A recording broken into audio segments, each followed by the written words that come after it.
But there's 2 or 3 positive things where what's gone really well, and it links back to what went well, what can we try and change or develop in the second half, but use words that are relatable for their age group.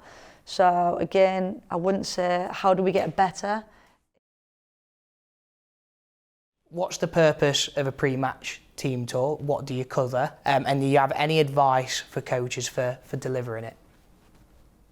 Yeah, I think a pre-talk sometimes, and we talked about earlier as well, is sort of setting the scene as well in terms of what the starting lineup looks like, and this is this shape we're going to go with the formation. What does that look like when we're in possession, out of possession?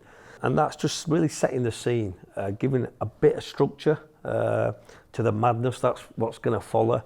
And I think it's keeping it simple as well. But also within that, there's always going to be some individual targets, what players want to do better at as well. And that could be quite easily done, depending on what level you work. You might have a tactic board. You know, if you haven't got a tactic board, coaches show it with a load of cones.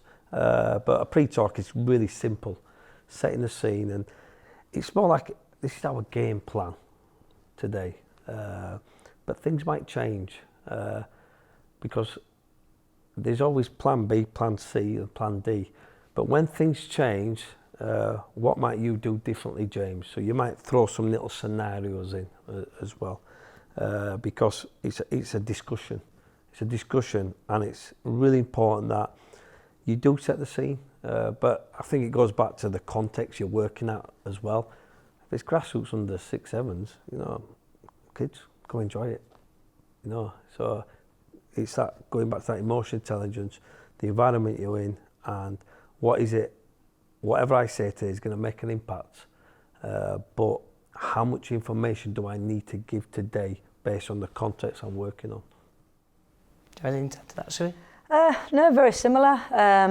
Again, I think sometimes as coaches we do get caught up in giving too much information pre-match, during match and at the end of the game, and we've got to remember that even when we've played the games, I've sometimes not listened to the coach because I'm just focused on just getting my boots on and having a good performance, or trying to.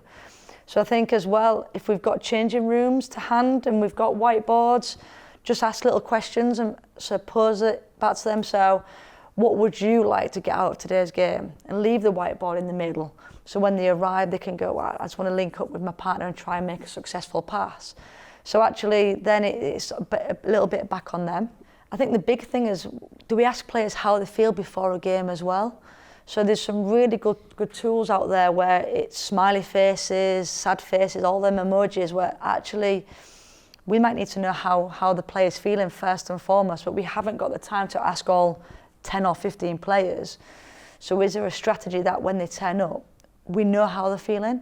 Because they might be tired, they might have slept at their grandparents and had lots of sugar and not slept. So again, it might have a knock-on effect on the performance. It might be their birthday. They might have something exciting. So I think it's really important to not just focus on the game in the pre-match, but find out how they're feeling and use strategies to help you as a coach find out how they're feeling: tired, happy, excited, nervous, anxious. So again, there's lots of tools out there that we could use. Say, print out emojis of what we use on our phones and say, where do you sit today? When you come, let me know where you sit out of all these emojis. So you get a little bit of understanding of, as a person, how do you feel before the match as well? If we look at the half-time team talk now, times are likely to be a bit tighter here. So how can a coach deal with that and fill that time to have a really effective half-time team talk? I'll give you an example of working in the non-league game. What I used to do is give the players about a minute or so, just empty the tank, just stand there and listen to what they're saying. And I thought we talked about earlier, just make some notes, because the emotions are everywhere. But it goes back to that sort of pre-talk, what you've agreed in terms of what we're going to do in possession, out of possession, and there's going to be some real performance problems. But you've got to be really slick with it as well. Rather than waffling on. And sometimes things get lost in translation and we don't articulate what we want. That's why a tactical board is showing a picture. But I always say you've got a few minutes Just pick one or two key things where they're causing us problems and what are the solutions to it, but also talk about what we can do even better to cause them problems. But you've got to be really slick with it as well. I think as well, just in terms of academy football, having worked in academy football, sometimes there's 2-3 coaches about. You might just give an overall talk of the whole game, and then they'll just break out into different units and speak to individual coaches as well. So that goes back to sort of utilising your workforce you've got there as well, because not everybody's going to talk in a big group, in certainly some of the younger players, but some might want that one-to-one attention. Coach, I didn't quite get what you was on about here. Oh, come here, let's just get the tactical. Suey, do us a favour, you look after them. So it's being resourceful, but also letting players get stuff off the chest as well.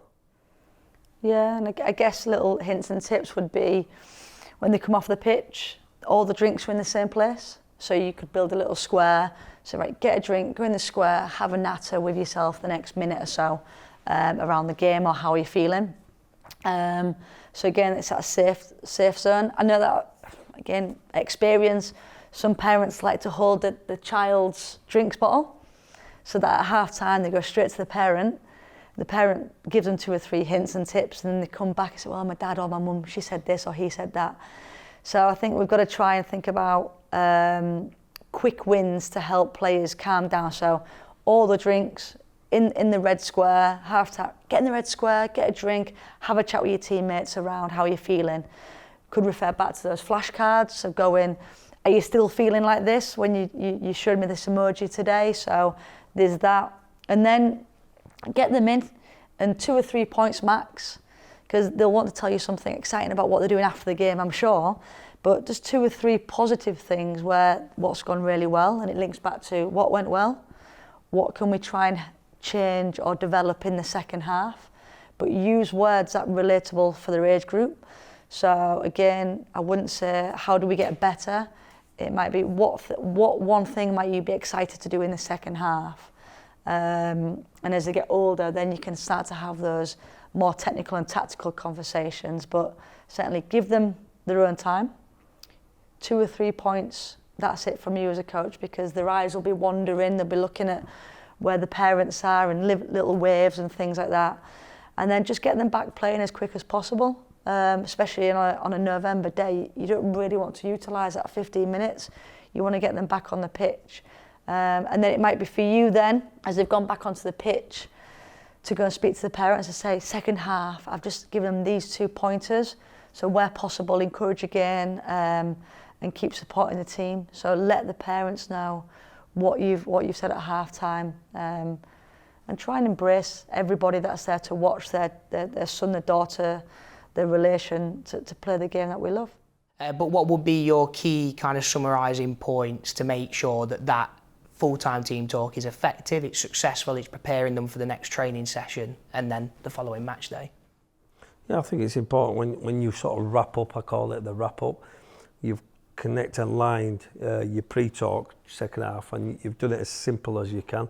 So connecting all together and then looking at the next game or looking at training. But the wrap up is important. But what we've got to remember sometimes is the kids and all the players, they've got their own thoughts and views of the game. But consolidating the whole sort of day linked back to training is quite important for the coach just to wrap it up in a way. And I don't think it takes that long as well. But go back to what I said earlier, right? What do we think we've done well today? What do you think could have been even better? And 2 things we're going to put right for next time. And you'll get 1 or 2 voices as well. But you don't. What I tend to find is you're working with young players as well. You need to know your players, because some will. I might say, James, what's your thoughts on today? But I also know James is happy to contribute. I'm not going to go to a certain player who's and pick on them. Do you know what I mean? So I think give the players a voice at the end of it, and then go for the next game, next training. Really, yeah.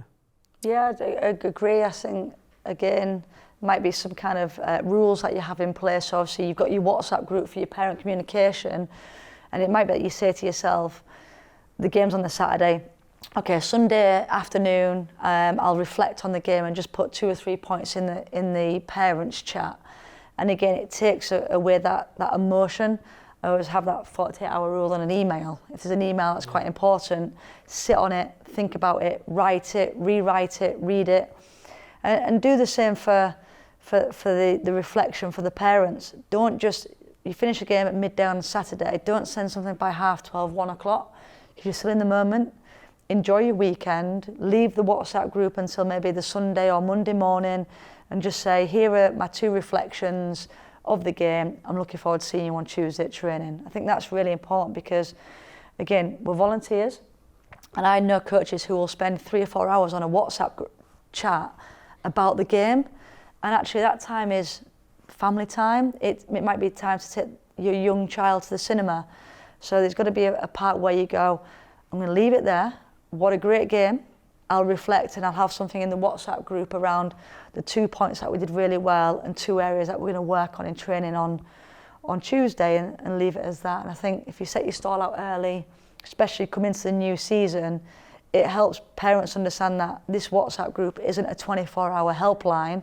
It is literally, I'll be active on a Sunday 10 till 12 and that's it, prior and before a game.